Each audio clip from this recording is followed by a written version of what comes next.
Someone on Discord asked me about my opinion on a video Fireship made. It's called Serverless was a big mistake. Says Amazon here, apparently. And I've got a few opinions about this. First of all, he clearly did not read the source article or did any sort of research. Seriously, the article, I will link it in the comment from Amazon. It's just like 2 pages, 3 pages long. It takes way longer to watch this video than actually reading the article. But I also don't want to do typical React content. I don't actually like React content. I think it's kind of lazy. But I want to comment on a few statements he made. And specifically, the title is obviously just a lie. I mean, I can just spoil the punchline.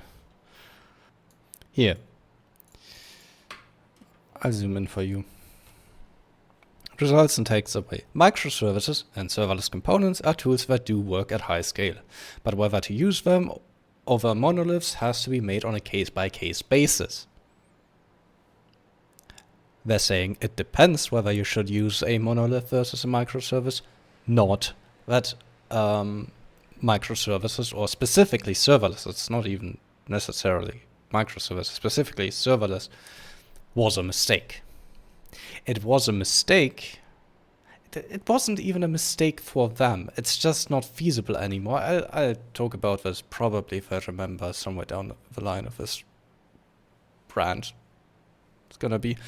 So I'm not entirely certain how to do this. I want to comment on like 2 or 3 statements. He'll first just explain shortly what serverless is in a really bad way. Basically, I'll recap it. The way it works is we have a server somewhere. This is an, let's say these are the AWS servers. Probably should zoom in. These are the AWS servers. And you have some piece of code. Let's use this, right? It's like some code you want to run. This code doesn't need to run all the time, but if something happens, you want this code to execute. So what AWS goes then, if this event happens, you can configure various events, is it goes and finds a free compute node it has, some server that has capacity. It installs that code on that node, runs the code, and then uninstalls the code again.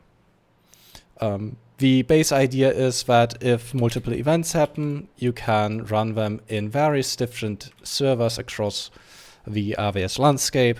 You're not paying for a constant workload to be up, like an EC2 container that's constantly running. This just is purely on-demand code that you execute. Whereas a microservice would be permanently on, or a monolith would be permanently on. That's the difference between serverless and microservices and monoliths. The difference between microservice and monoliths is a bit more nuanced. It kind of depends on where one draws the line, but usually we say a service is a microservice if he's only concerned with one domain and only that domain. That can mean a lot of things. People often take it too far and they try to separate every feature and every function into a microservice, but that is actually a anti-pattern. This is a bad design for a distributed system. Maybe I'll go into that further, maybe not. I'll see if I remember later. The point is, he first explains what serverless is. Kind of plays on the fact that serverless is not serverless, which is true, but well, who cares?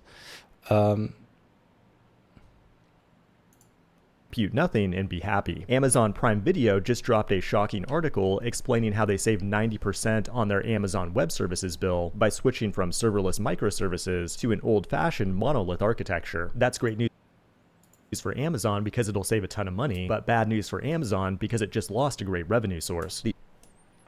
And that's a statement I have a lot of issues with, because as I've already spoiled in the article, they're not saying the architecture is bad or was a mistake.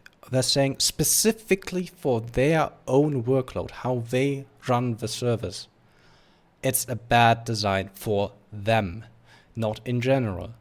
And he's trying to sell it as if the serverless model itself is a bad idea, which it's not. It's great for specific purposes. And I'll go and look for the... I don't want to watch this video. Let's go look at the diagram of the actual article. Right? Primary source is better anyway. First, there's not a lot of information in this article, so take everything with a grain of salt. Yeah, I said that right. But this is the architecture they had before. They have a lambda function, which then spins up various different compute units with lambda functions where they have machine learning models running on that detect anomalies in video streams of customers, which has a feedback loop. And that then gets aggregated and then put back into an Amazon bucket. So we have a bunch of read-writes into the buckets, and then we have a bunch of lambda functions calling other lambda functions, basically. And that's a scenario where lambda functions aren't actually a really good choice. Because first of all, they're using the S3 bucket as like an intermediate storage, which is fine depending on the workload, but in this case they're writing a lot of data. Video and audio encoding and processing is a lot of data, and it's a lot of compute power. It's quite expensive actually. So they're streaming massive amounts of data into this bucket and out of this bucket, and not just putting an image in there, running some image recognition on it, pulling it out. That's fine again. But the point is they have this as an intermediate. So there's a lot of data transmission costs they have to carry because they're so busy. And they have functions calling into functions a lot, which every function needs to spin up the function, wait for it to start up, install it in a server somewhere on a cold start, on a hot start. It does need to be installed. And then execute the code, respond through HTTP again or whatever protocols, and then tear down again. This is a lot of work if you have them in sequence a lot. And that's also what's driving the cost in their case. And we can see that these functions are quite coupled, like they're calling across each other. And in general, when we have microservices, we want something called low cohesion, meaning our services don't really need the other services to function. That is an audio processor. Let me close that again. I wanted my drawing utility. So let's say we have a service here, service A, right? And we have a service B. And the service A uses service B. If these are microservices, then we want this line to be used rarely. It shouldn't be used constantly for everything. If for every request, let's say if for every request that A gets, A has to call into B, then B might as well be part of A. That's not a really good design for microservice in general. There are reasons to do this if this is an identity provider or something like that, but in general, especially if only A is using B, you're wasting a lot of infrastructural cost here, having this error. It'd be much better to just integrate this into the service directly, especially if the usage is scales to each other, which it does in this case.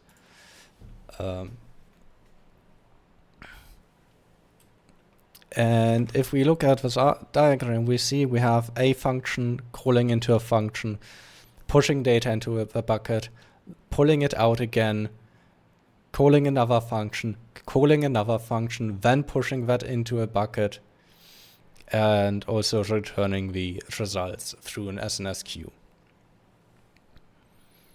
That's a lot of coupling here.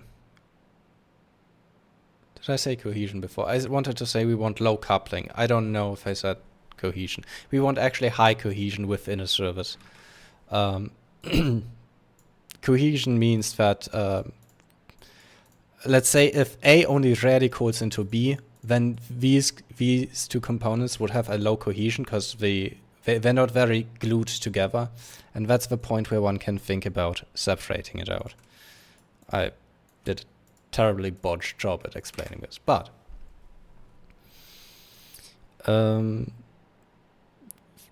this is the architectural problem they're struggling with, and this is the reason they are having a lot of costs. So when is Lambda good? So if we have a client here, and we have a database, data store. Let's call it a data store here, right? And we have a Lambda function. Let me take the triangle again. And we have a bunch of them, right?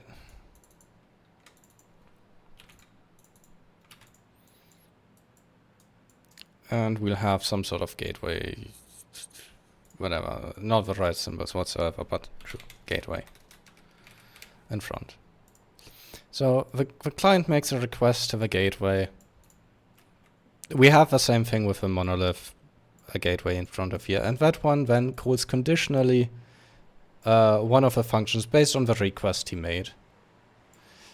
And these just maybe write something to the data store, maybe this data store, maybe a different data store. Doesn't matter. We can imagine like CRUD operations, like one is read, write, update, delete, and then they return data as well along the path. And we can see that it's doing one call into the function, one call into the data store, data flows back to the client. There's no calling into other services. Now, if we replace this with a monolith, nothing changes. This is the exact same cost. So this is where Lambda actually is beneficial, and this can then also scale in parallel really well. Because you're not really losing much, you're just running this instance when you need it. Obviously the hot start is a possible issue if you can't wait for an instance to spin up. Lambda is also not necessarily the best way. But yeah, but this is not the landscape we're working with.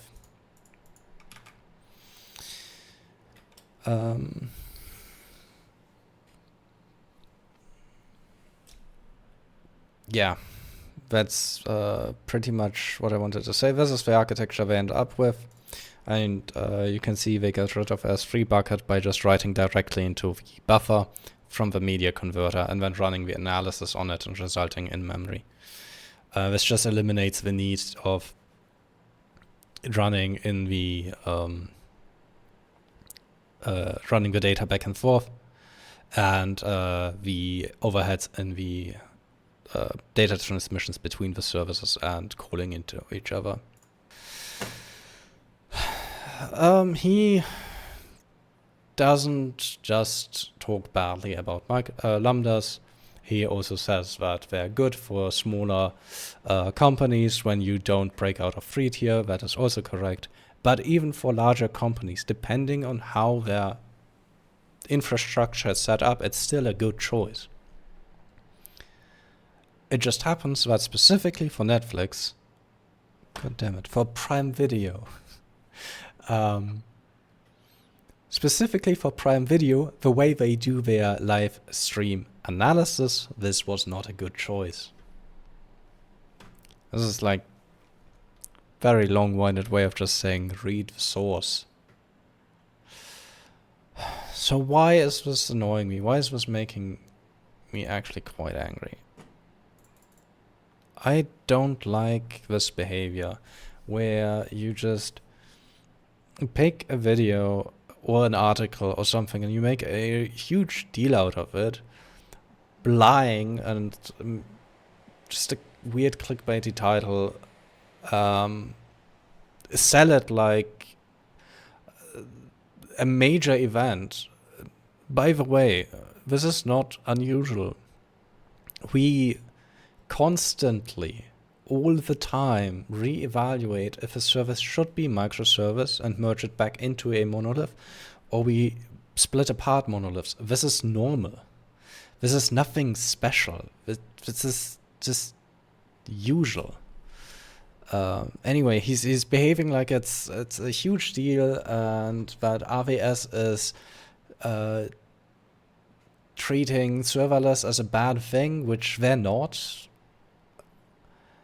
And a lot of people watch him. He has 2.11 million views.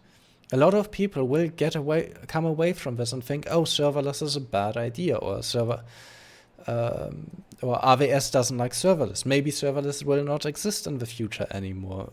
Should we really continue with our architectural plans right now? And it's just not helpful.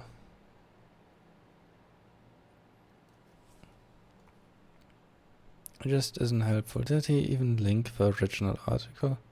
He did. Okay.